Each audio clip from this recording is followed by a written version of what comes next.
এখন পবিত্র রমজান মাস চলছে, সামনেই ঈদ। ঈদের জন্য অনেক খুশি এবং আমরা অনেক আনন্দিত। এবং ঈদে আমাদের বিশেষ বিশেষ কিছু পরিকল্পনা থাকে, যে আমরা অত্যন্ত খুশি কারণ আমরা বোনাস পাবো। যারা চাকরি করছেন আপনারা একটা বোনাস পাবেন। এই বোনাস নিয়ে কি করবেন, বাসার জন্য কি কিনবেন, এই ধরনের অনেকগুলো পরিকল্পনা থাকে। এবং সেই সুযোগটা বুঝে নেওয়ার কারণে বিভিন্ন কোম্পানি ওনাদের অফারগুলো সাজাচ্ছে, লোভনীয় অফারগুলো সাজাচ্ছে, যাতে আপনার বোনাসের টাকাটা ওনার কোম্পানিতে দিয়ে ওনার পণ্যটা নেন। এটা হচ্ছে প্রত্যেকটা কোম্পানির টার্গেট। কিন্তু আপনি যদি জীবনে সুখী হতে চান, সুন্দর জীবন গঠন করতে চান, আমার পরামর্শ হচ্ছে আপনি এবারের ঈদে যে বোনাসটা পাবেন সেটি দিয়ে একটি সঠিক এমএলএম কোম্পানিতে জয়েন করে কাজটা শিখে করা শুরু করুন। কেন এই কথা বললাম? কারণ দেখেন, দিন দিন মানুষের দুশ্চিন্তা বাড়ছে। দুশ্চিন্তা বাড়ার দুইটা কারণ হচ্ছে, একটা কারণ হচ্ছে দিন দিন রোগ বেড়ে যাচ্ছে, আরেকটা কারণ হচ্ছে দিন দিন খরচ বেড়ে যাচ্ছে।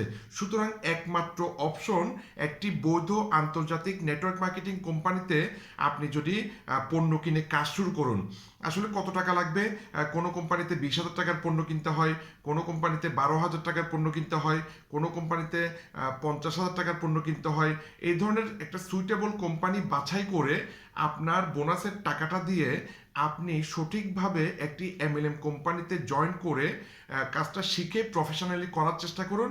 তাহলে আপনার আশা করা যায় ভবিষ্যতে দুশ্চিন্তা দূর হবে। আপনি একটু পরিণাম চিন্তা করুন। আপনি যদি একটা এলইডি কিনেন, তাহলে কি আপনার আয় বাড়বে? একটা এলইডি কি আপনাকে সুস্থ রাখতে পারবে? কিন্তু একটি বৈধ আন্তর্জাতিক নেটওয়ার্ক মার্কেটিং কোম্পানির মানে পণ্য যদি আপনি ব্যবহার করেন, তাহলে আপনার সুস্থ থাকার চান্স বাড়বে। এবং আপনি যদি সেই কোম্পানিতে কাজটি শিখে করতে পারেন, তাহলে আপনার আয় বাড়ার চান্স তৈরি হবে। সুতরাং কথাটা ভালো মতো ভেবে দেখুন। একমাত্র অপশন এবারের ঈদে যে বোনাসটা পাবেন, একটি সঠিক কোম্পানিতে জয়েন করে কাজ শুরু করুন। তাহলে আপনার আশা করা যায় আগামী ঈদে আপনার অনেক দুশ্চিন্তা দূর হয়ে যাবে। তো ভিডিওটি উপকারী মনে হলে অবশ্যই শেয়ার করবেন, আর বিস্তারিত জানতে কমেন্ট করতে পারবেন। ধন্যবাদ।